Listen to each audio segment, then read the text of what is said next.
What's happening, guys? It's Shane here, your friendly success satellite-based radio navigation system with another video. This time we're going to be talking about, is a finance degree worth it? We're going to go over the degree itself, what it entails, how much you get paid for jobs that you might get after getting the degree, what the job market's like, what your job satisfaction is going to be like, and all those related things that you're going to want to know about. At the end of this video, you're going to have a much better understanding of whether this degree is worth it for you or not. Now, if you've seen my video titled, "Is an accounting degree worth it?" you might be wondering, what is the difference between an accounting and a finance degree? I get this question in the comments all the time. Accounting focuses more on the daily management of records and reports in order to measure the company's performance. In finance, you're going to be using a lot of the same information, but you're going to use it in order to forecast future performance and future growth. Now, of course, this information could be used for a lot of different things, but mainly it's going to be focused on planning company strategy and growth. Simply put, accounting is more backward looking, whereas finance is more forward looking. And now that we have that comparison out of the way, let's proceed to the comparison between clicking the like button now and clicking it later. There's really not that much difference, so go ahead and just click it now so you can make my financial advisor stop telling me to tell you to click the like button. So first we're going to start off with salary, and I'm going to be grading each one of these from 1 to 10. So we're going to be going over 4 main things in this video that are very important when it comes to evaluating degrees. First of all, we're going to be talking about salary of different jobs that you might get after graduating with this degree.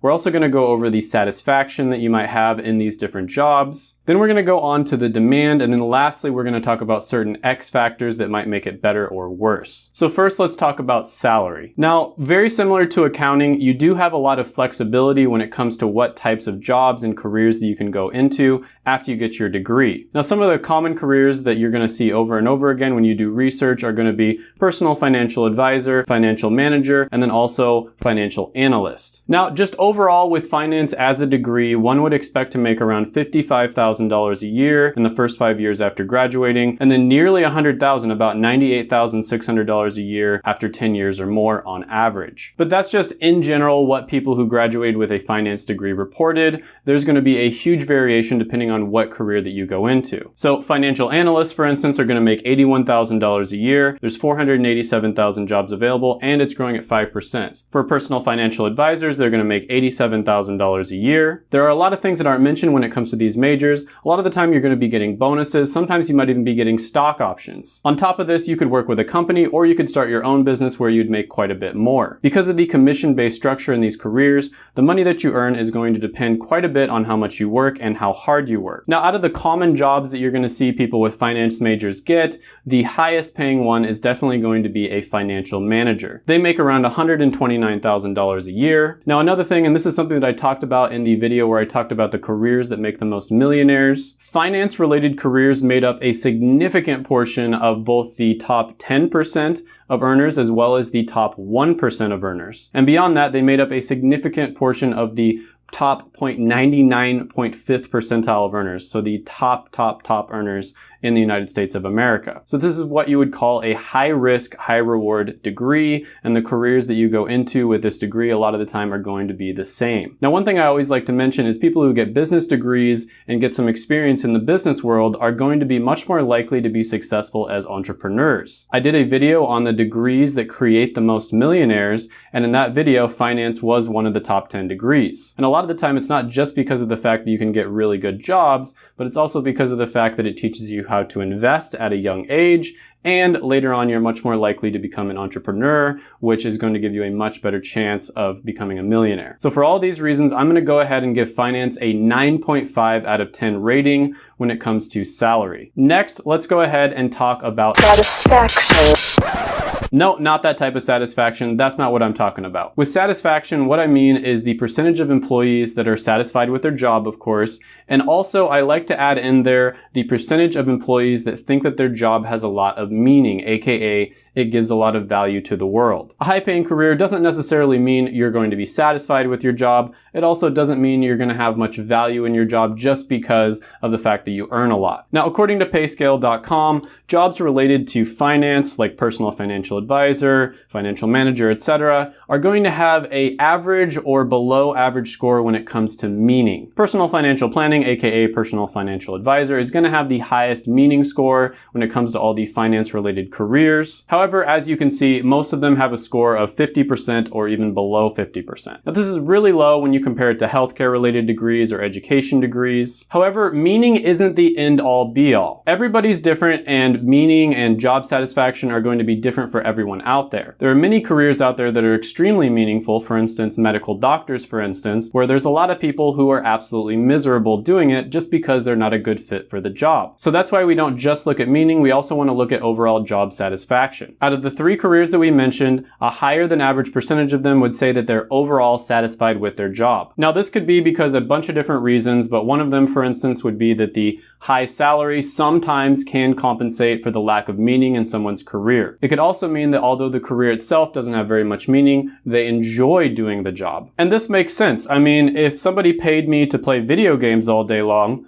I would really enjoy doing it, even though I wouldn't necessarily be helping the rest of the world. So for some, it might not be enough to say that their job's perfect, but it's one that they can overall be happy with. With a lot of finance-related careers, you're going to be in a very competitive environment, and you're going to be working extremely long hours. And so for that reason, I highly recommend that you're probably the type of person who's very competitive, and you're probably like an A-type personality. Again, this one is a high-risk, high-reward career. A lot of it is going to be commission or incentive-based, so people who are really competitive and they're extremely driven are going to probably excel. So overall, I'm going to go ahead and give this one a 7 for satisfaction. Next, we're going to go ahead and talk about demand. So we found out that it's possible for the right person to be extremely happy with finance-related careers, but is there enough happiness to go around? Or will you need to look all over the country just to be able to find your first job? Now, finance does have one of the lowest unemployment rates out of all the different degrees, and so you're probably going to be able to find a job pretty much wherever you live. Now, talking more specifically about some of the common careers that you would get with the finance degree that we were discussing before, for financial analysts, there's going to be around 487,000 jobs available, and the average growth rate for this occupation is 5%, which is faster than average over the next 10 years. For personal financial advisor, there's 263,000 jobs available, and it's growing at 4%, which is about average. So there's less than half the amount of jobs available compared to the financial analyst, and it's growing a little bit slower. However, for financial managers, there's 697,000 jobs available, and it's growing at a ridiculous 15%, which is much faster than average. Now, when it comes to finance, if you're going to aim, make sure you aim high. Now, to become a financial manager, you would only need a bachelor degree. However, some say that getting a master's is going to improve your chances. Now, business degrees in general are pretty great because of the fact that they're extremely flexible. So just because you get a degree in finance doesn't necessarily mean you have to work in one of these 3 careers. There's actually a ton of options out there for you. You can work in any number of other positions within a company. For instance, you could be a product manager. For certain people, moving up a ladder in a company, trying to get to those executive positions like vice president, president, CEO, CFO, etc.,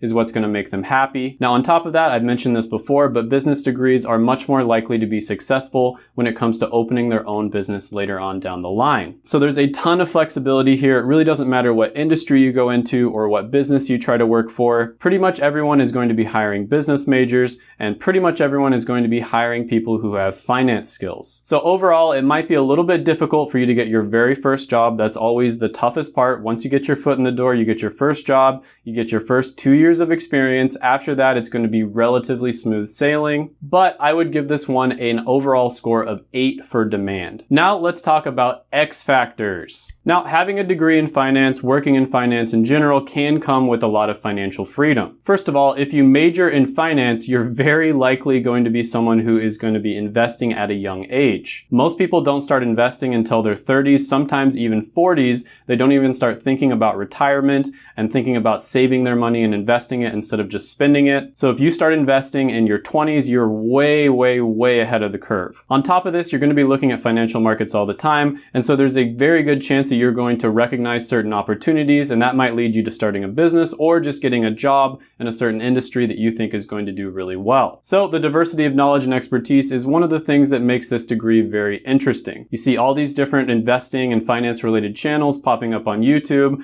and so a lot more people are getting interested in this subject. You're probably not going to become the super cool, super rich Jordan Belfort, Wolf of Wall Street, making it rain $10 million a day. So before you go diving right in, if you don't have a passion for some of these subjects like personal finance, investing, you definitely don't want to go into this one just for the money. You're going to get worked super hard. It's going to be an extremely competitive environment. You probably are not going to have a life, especially when you're starting off at the beginning. When it comes to working in like an investment banking, for instance, a lot of people say that they're basically just selling their 20s. You're going to be working around the clock in your 20s, and then in your 30s, you might move into a position where you can have a more normal life, or you might have made enough money by then that you could actually just retire. With a lot of the other stuff, it's relatively objective. I'm giving you the stats and the figures, but when it comes to X factors, it is just my opinion, so keep that in mind. The finance industry in general, I think, is a very, very good industry to get into. It's my favorite industry other than technology. And I talk about this a lot on the channel. If you're a salesman or a saleswoman, for instance,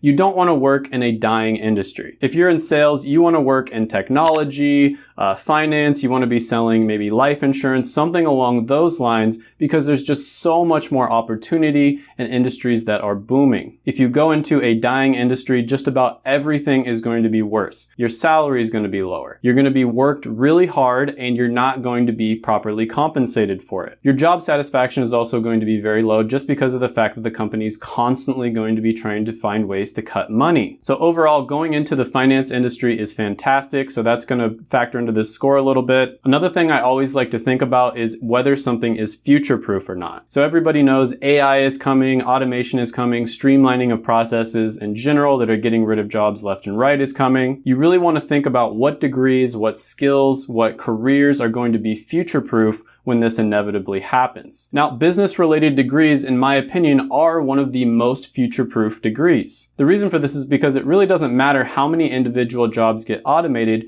you're always going to have people with business skills. People who make decisions in companies, people who look at the numbers, people who analyze the data, etc. And as I mentioned before, business-related degrees are extremely flexible. In fact, I'd say they're probably the most flexible out of all the different types of degrees. So if by chance your job does end up getting automated, there's a very good chance that the skills that you learned from that job will be able to transfer over to another job that maybe doesn't even exist right now. I also mentioned before how finance was one of the degrees that created the most millionaires, and that could be for so many different reasons, and it could have happened in so many different ways, but that's kind of the point when it comes to finance. It could have been that they got a really good high-paying job, like they became an executive, for instance. It could have been that they ended up starting their own business. It also could have been that they were just extremely smart when it comes to investing. They started investing at a young age, and so therefore they were easily able to become a millionaire. So overall, I'm going to go ahead and give finance a 10 for X factor. So I'm going to go over the pros and cons really quickly. So some of the pros, there's a ton of money when it comes to finance. They make high salaries in general, and there's an opportunity to make ridiculously high salaries if you're an extremely competitive, kind of A-type personality who can make it that far. It's just a fact. You make a lot of money when it comes to dealing with matters that are related to money. Then after you acquire more experience and you get a few years under your belt, you might find yourself making even more money than that. This is one of those rare careers that's incentive-based, and so you're not really exchanging your time for money, you're actually exchanging your work for money. So the harder you work, in some cases probably the luckier you get, the more money you can make. The second thing is flexibility. I talked about this before, an extremely flexible degree, so many different career paths you can take, so many industries you can work in, so many different occupations you can go into, and a lot of them are going to be high paying and in demand. Another thing is the demand. There's pretty high demand for this degree. There's going to be a lot of opportunities out there, and unlike a lot of degrees out there, you're probably not going to even have to leave your own city. Although if you want to go for the really high paying jobs, you're probably going to have to move to somewhere like New York. And the projected growth for finance related careers is either as fast as average or at the very least average. Now the cons, there's going to be a really big one, and that is going to be stress. I was looking this up online, and as you guys know, I've done hundreds, if not thousands of hours of research by now on different careers and different degrees. And I always look on different forums, for instance, just to see what people are saying. And I noticed that out of a lot of careers and a lot of degrees I look at, this is one of the more stressful ones. A lot of the time you're going to be working like 80 hours a week. You're not going to have a life, especially if you're going for the really high paying jobs. So if you're someone who wants more of a work-life balance, which is totally okay. I'm somebody who likes having a work-life balance, for instance. I would much rather have that then make like twice as much. If you're in that category, finance might not be the best degree for you, although there are some careers out there in finance that aren't as heavy when it comes to the workload. Another con here is there's going to be years of continuing education depending on what career you go into. So for instance, if you're going for a CFA, this is a really difficult exam that a lot of people have to go into if they're financial analysts. People are going to dedicate hundreds and hundreds of hours in order to pass this exam. It's extremely difficult. Then once you pass the exams, guess what? There's going to be a lot more continuing education and a lot more things that you have to learn. The learning is never going to end. The market is always going to be changing continuously, and so you are going to have to change with the market itself. You're going to have to be very adaptable and willing to learn new skills. Now this might be positive for some and negative for others. Definitely a negative for me. That's why I put it in the negative column, right? Don't get me wrong, I like learning new stuff, but I don't want to be forced into a situation where I have to constantly be studying and not be getting paid for that studying in my hours that I have off. I want that to be an option, not something that I have to do. Now, considering everything that I said in this video, adding all of the scores up and dividing by 4, I would give finance an overall score of about 8.6 out of 10. It's a lot of advantages to getting a degree in finance. It's not always going to be an easy road. Everything is subjective. For some people, this might be like a 1 out of 10. It might be the worst degree, the worst careers that you could ever get into. And for some people, this might be like an 11 out of 10. Best career ever. You love that super competitive environment where you get to work 80 to 100 hours a week. That's why it's so important that you always do your research, look into it for yourself. If you're interested in a certain career, for instance, I would really recommend contacting people who are currently doing that career. You can do that on Facebook, LinkedIn. You can reach out through your own personal network. You can even cold call people. Just open up your, local phone book. Always be really nice. Always be very respectful of their time because everybody's really busy, especially people who went into the finance industry. Not everybody is going to want to talk to, but if you do enough, you're going to find somebody who will talk to you and you will be able to get a really good idea what the career is like, and they'll be able to give you good advice. Then at that point, you can reverse engineer it and figure out what steps that you would have to take in order to get to that career. Sometimes that will involve getting a finance degree. Sometimes it will involve getting a finance degree and then maybe an MBA. Sometimes it will involve going to a certain school instead of another school. There's a lot of different variations there, and that's why it's so important that you do your research up front. So consider the pros and cons that I mentioned. Think about other things that I talked about in the video. Do your own research and then figure out whether it's a good fit for you or not. As always, don't forget to smash the like button, hit the subscribe button, ring the notification bell, comment down below any thoughts, comments, criticisms, etc. that you have on the video. And before you go, make sure to check out my other videos right here. I made them just for you.